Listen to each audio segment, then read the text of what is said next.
کبھی ایسا ہوا ہے کہ آپ نے کسی چیز کے لیے ہر دروازہ کھٹکھٹایا ہو مگر کوئی راستہ نہ نکلا ہو؟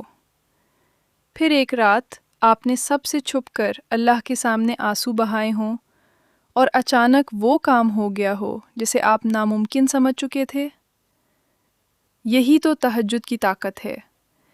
تہجد صرف چند رکعت نماز کا نام نہیں، یہ اس وقت اپنے رب کے سامنے کھڑے ہونے کا نام ہے جب پوری دنیا سو رہی ہوتی ہے اور آپ کا دل اپنے اللہ سے بات کر رہا ہوتا ہے۔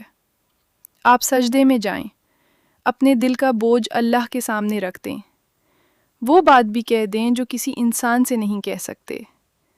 اپنے آنسوؤں کے ساتھ دعا کریں، کیونکہ اللہ آپ کے لفظوں سے پہلے آپ کے دل کو جانتا ہے۔ کبھی دعا کا جواب فوراً نہیں ملتا، مگر اس کا مطلب یہ نہیں کہ اللہ نے آپ کی دعا سن نہیں لی۔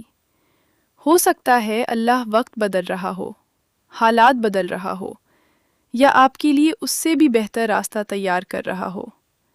یاد رکھیں، جس کام کے لیے دنیا کہہ دے کہ یہ نہیں ہو سکتا، اللہ کے لیے اس کام کا ہونا صرف ایک حکم کی بات ہے۔